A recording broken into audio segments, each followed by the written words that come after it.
नमस्कार दोस्तों, success study Baloda YouTube channel में आपका स्वागत है। आज के इस वीडियो में हम श्रेष्ठा NMMS उत्कृष्ट एवं मॉडल स्कूल प्रवेश परीक्षा में पूछे जाने वाले प्रश्नों के बारे में हम चर्चा करेंगे। यह वीडियो न केवल श्रेष्ठा परीक्षा बल्कि NMMS एवं इसी प्रकार की अन्य सभी प्रतियोगी परीक्षाओं के लिए उपयोगी है। श्रेष्ठा परीक्षा, NMS परीक्षा, उत्कृष्ट एवं मॉडल स्कूल प्रवेश परीक्षा सभी का सिलेबस एक जैसा है।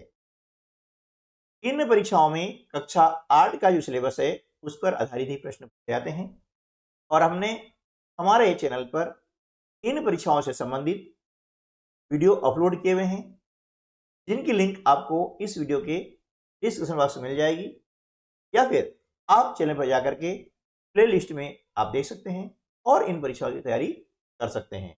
अभी तक कई विद्यार्थियों ने परीक्षा में सफलता प्राप्त की है, आप भी सफलता प्राप्त करें। ऐसे ही मंगल कामनाओं के साथ में हम वीडियो को स्टार्ट करते हैं।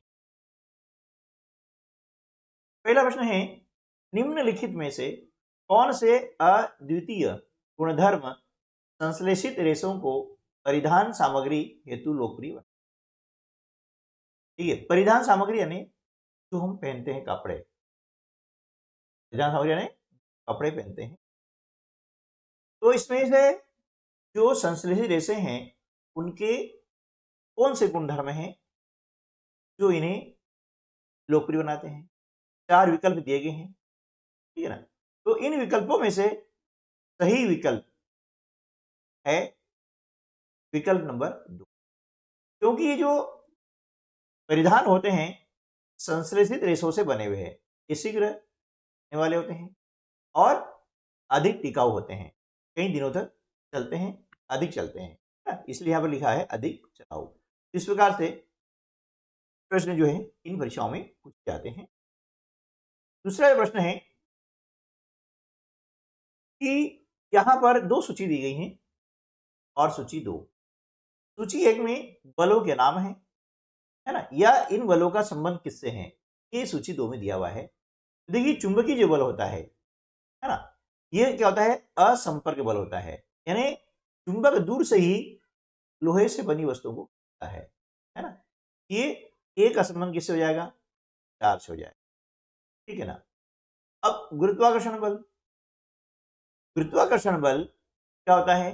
किसी भी वस्तु को, है ना, यानी पृथ्वी का एक बल होता है जो पृथ्वी की ओर खींचता है, वो कहलाता है गुरुत्वाकर्षण। यदि कोई वस्तु ऊपर उछाली जाती है तो पुनः वापस वो पृथ्वी की ओर आती है। क्यों आती है? क्योंकि गुरुत्वाकर्षण बल के कारण आती है, ठीक है ना। अब सी वाला है पेशीय बल। अब पेशीय बल जो है मांसपेशियों द्वारा लगाया जाता है।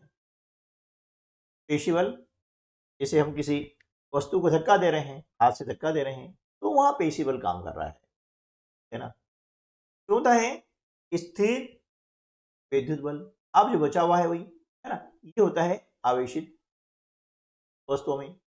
इस प्रकार देख रहे हैं कि ए का संबंध किससे है? 4 से है और बी का संबंध 3। देख रहे हैं ए का संबंध 4 से, बी का संबंध 3 से, यानी विकल्प ए जो है हमारा उत्तर। अगला जो प्रश्न है 4 से है, यहां पर भी सूची दी गई है। देखिए, अब आजकल परीक्षाओं में प्रश्न पूछने के जो तरीके हैं में परिवर्तन हुआ है, तो हमें उन परिवर्तित तरीकों के अनुरूप ही हमारी तैयारी को सुनियोजित करना है ताकि हमें सफलता प्राप्त हो। और सफलता का कोई शॉर्टकट नहीं होता है। सफलता प्राप्त करने के लिए हमें निरंतर मेहनत करना होती है। ऐसा नहीं परीक्षा आई उसके 4 दिन पहले हम पढ़ने बैठ गए, है ना। निरंतर पढ़ाई करते रहेंगे तो सफलता आपको जरूर। अब ये सूची 1 है और ये सूची 2 है। अब सूची 1 में जो पदार्थ हैं इनका उपयोग कहाँ किया जाता है ना, इस बारे में यहाँ पर ये आपको दी गई है। अब देखिए, इसमें हम देख रहे हैं पॉलीथीन है और पॉलीथीन का जो उपयोग होता है वो कहाँ होता है? तो पॉलीथीन का जो उपयोग होता है वो किस में होता है? वो होता है थर्मोप्लास्टिक। उसके बाद में बेकेलाइट का उपयोग कहाँ होता है? बेकेलाइट का उपयोग जो विद्युत स्विच होते हैं बनाने होता है ना, बिजली की स्विच होते हैं उनमें बेकेलाइट का उपयोग किया जाता है। साथ में जो आपके कुकर है ना, उसका होता बनाया जाता है, उसके ऊपर जो पदार्थ होता है वो होता है बेकेलाइट का। ठीक है, क्योंकि बेकेलाइट क्या होता है, यह विद्युत रोधी होता है, विद्युत कुचालक होता है। ठीक है, कुचालक को हिमचालक भी कहा जाता है। तीसरा है मेलामाइन। अब देखिए मेलामाइन का जो संबंध है वह किससे है? वह है फर्श की टाइलों से। ये इसका संबंध किससे हो गया? फर्श की टाइलों से हो गया। और जो टेफ्लॉन है ना, टेफ्लॉन, इसका संबंध किससे है? नॉन स्टिक जो बर्तन होते हैं है ना, जो रसोई घर में यूज किए जाते हैं, न चिपकने वाले बर्तन है ना, तो वहां पर टेफ्लॉन का उपयोग होता है। इस बार देख रहे हैं हम कि 4 विकल्प दिए हैं, इसमें से सही विकल्प क्या हो जाएगा? सही विकल्प हो जाएगा जब ए का संबंध किससे है? 3 से है, बी का संबंध 1 से है, सी का संबंध 4 से और डी का संबंध 2 से। इस प्रकार से जो विकल्प 3 है हमारा सही उत्तर हो जाएगा। अगला प्रश्न है सूची 1 के साथ सूची 2 का मिलान कीजिए। देखिए ये जो मिलान करने वाले प्रश्न इसलिए पूछे जाते हैं, इसमें क्या होता है कि कम प्रश्नों में अधिक से अधिक जो तथ्य होते हैं है ना, जो बिंदु होते हैं उनको कवर किया जा सकता है। इसलिए आजकल प्रश्न पूछने का ये जो स्वरूप है वह अधिक प्रचलित है, तो हमें इसी प्रकार से इस तैयारी भी करनी है। तो याद रखिए कि पोलियो जो यहाँ रोग है, देखिए विभिन्न प्रकार के रोग हैं और रोग उत्पन्न करने वाले ये जो है कारक हैं। अब किस कारण से कौन सा रोग होता है ये संबंध हमें यहाँ पर याद करना है। कि पोलियो रोग होता है, पोलियो होता है विषाणु कारण। ए का संबंध किससे? 2 से है। मलेरिया, अब मलेरिया किससे होता है? प्रोटोजुआ से होता है ना। गेहूं की रस्ट, यानी गेहूं की जो रस्ट होती है वह कवक के द्वारा होती है ना। और टीबी यानी क्षय रोग होता है, यह जीवाणु द्वारा। तो हम देख रहे हैं कि इस प्रकार से ए का संबंध किससे है? का संबंध है 2 से और बी का संबंध है 4 से, 4 से आगे है। फिर सी का संबंध 1 से है और डी का संबंध 3 से है, इसलिए विकल्प 2 है हमारा हो जाए। प्रश्न क्रमांक 5, वाहनों द्वारा निम्नलिखित वायु प्रदूषक उत्पन्न होते हैं। 4 विकल्प दिए हैं, इनमें से एक उत्तर आपको बताना है कि वाहनों के द्वारा जो वायु प्रदूषण करने वाले जो कारक होते हैं वे कौन कौन से होते हैं? वायु को प्रदूषित करने वाले है ना, क्या है? कहलाते हैं वायु दूषक। तो जो वाहनों के द्वारा कार्बन डाइऑक्साइड, नाइट्रोजन ऑक्साइड और धुआं निकलता है, इसके कारण क्या होता है कि वायु प्रदूषण होता है। ये विकल्प 4 हमारा सही उत्तर होगा। प्रश्न 6, वन्य जीवन, पौधों और जंतु संसाधनों और उस क्षेत्र के आदिवासियों के पारंपरिक ढंग से जीवन यापन हेतु विशाल संरक्षित क्षेत्र क्या कहलाता है? 4 आपको विकल्प दिए गए हैं, राष्ट्रीय उद्यान, जीवमंडल आरक्षित क्षेत्र, वन्य जीव अभ्यारण्य, भौगोलिक आरक्षित। तो इनमें से जो सही जवाब है वह है जीवमंडल आरक्षित। यानी इस क्षेत्र में क्या होता है कि वन्य जीवन होता है ना, इसमें सभी प्रकार के जो जंगली जानवर वगैरह होते हैं है ना, पशु पक्षी सभी आ जाते हैं, पौधे होते हैं और जंतु संसाधन जितने भी हैं उस क्षेत्र में रहने वाले जो आदिवासी हैं वे अपने पारंपरिक ढंग से अपना जीवन यापन कर सके, कोई उनको डिस्टर्ब न करें है ना, इसलिए एक विशाल क्षेत्र का संरक्षण किया गया है शासन द्वारा, उसे कहा जाता है जीवमंडल आरक्षित। प्रश्न 7 है, यहां पर सूची 1 दी है, इसमें अंग ये हैं और सूची 2 में स्त्राव दिया गया है कि इनका स्त्राव किस अंग से होता है ना। तो देखिए यहां पर जो अग्नाशय दिया हुआ है, अग्नाशय, अब अग्नाशय से किसका स्त्राव होता है? तो ये अग्नाशय से होता है इंसुलिन का स्त्राव होता है। हम जानते हैं यदि अग्नाशय में इंसुलिन का स्त्राव कम होता है ना, तो डायबिटीज बीमारी हो जाती है।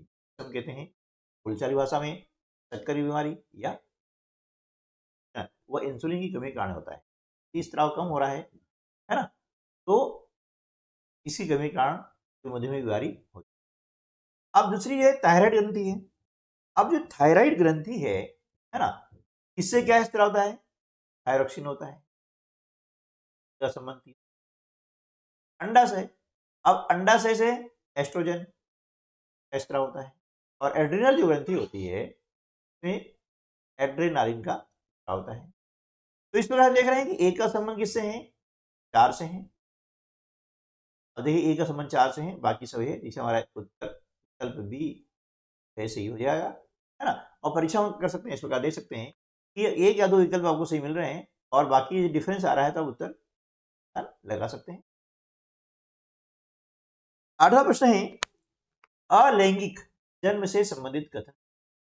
यानी अलैंगिक जो प्रक्रिया होती है ना, उससे संबंधित कथन कौन कौन से होते हैं? यहाँ 4 कथन दिए गए हैं, इनमें से आपको सही कथनों का चयन करना है। पहला कथन क्या है कि अलैंगिक जो जनन होता है वो केवल सूक्ष्म जीवों में पाया जाता है। दूसरा कथन है हाइड्रा में मुकुलन अलैंगिक जनन का उदाहरण है। तीसरा है डाली भेड़ का क्लोन अलैंगिक जनन द्वारा बनाया गया।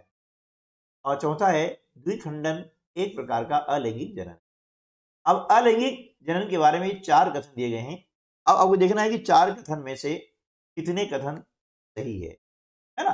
तो हमें अब पढ़ने का अपना जो तरीका है तो थोड़ा सा चेंज करना पड़ेगा। पूरी पुस्तक को पढ़ना है और उससे संबंधित जो भी तथ्य होते हैं उनको नोट करना है, ठीक है। तभी हम किसी परीक्षा में अधिकतम अंक प्राप्त कर सकते हैं और सफलता हमें।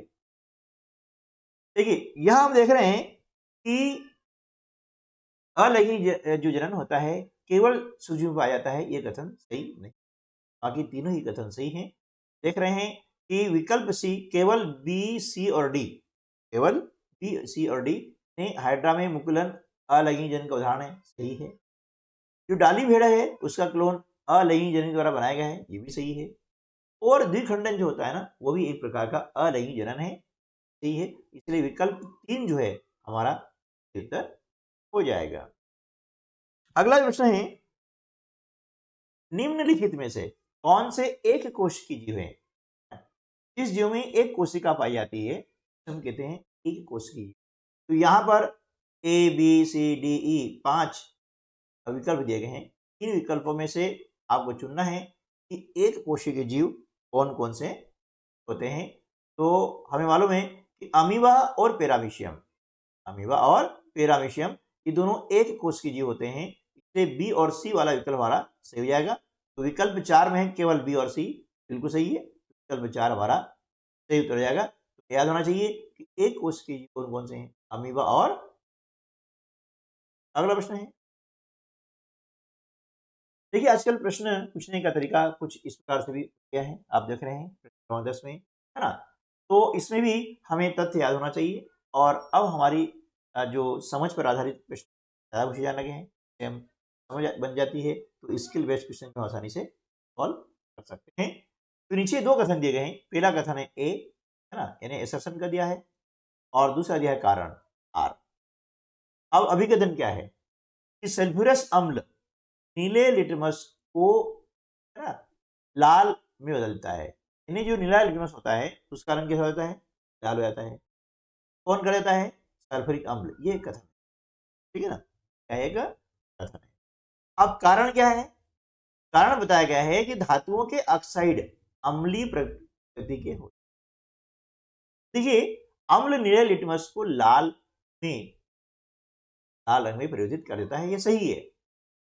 सही है कि जो सल्फ्यूरिक अम्ल होता है ना, वो नीले लिटमस पत्र को लाल रंग में परिवर्तित कर देता है, बदल देता है। लेकिन धातुओं के ऑक्साइड जो होते हैं वे अम्लीय प्रवृत्ति के होते हैं, ये गलत है ना। ये कथन सही है, लेकिन इसका कारण है ना वो, ठीक है।